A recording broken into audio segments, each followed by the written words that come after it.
right, so we're looking at Shime Waza, an application, and I'll just show you a couple of the ones I like best. There's the Goshin Jitsu form that comes off with a man taking a swing at us. He's going to walk in and try to punch us, and as he does, we're going to turn to the side and give him a hook with our inside hand. Let's do the other hand so they can see it better.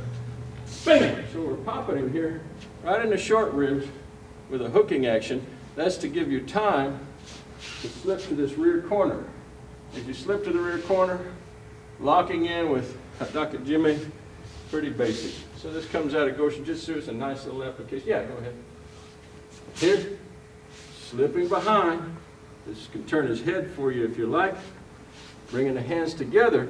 When you set the choke, you want to bring it with this bony surface right under the edge of his ear. We're going to draw his spine back towards our shoulder and bridge away so we create this triangular structure. If you're doing standing chokes, you have to create an architecture with which to exploit him so that he can't just swirl around and squiggle out. So if you stand up like this and try to do it, he can probably do lots of stuff to, oh yeah, he'll scoop me and throw me very readily.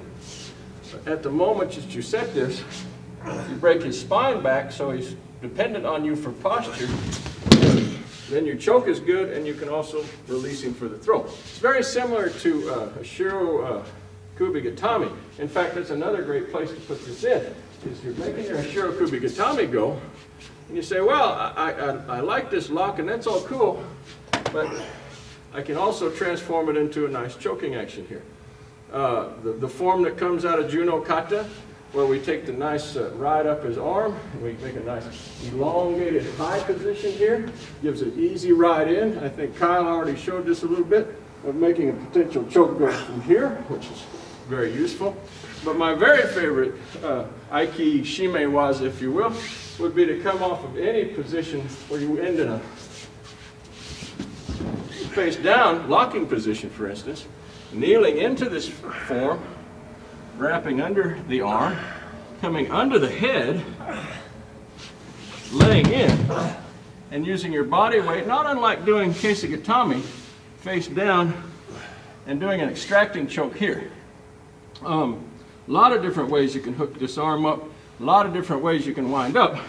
Basic premise being that from a face down position where you can hold him relatively easily, you also have access to his neck. He can be trying to hold his chin down and what have you.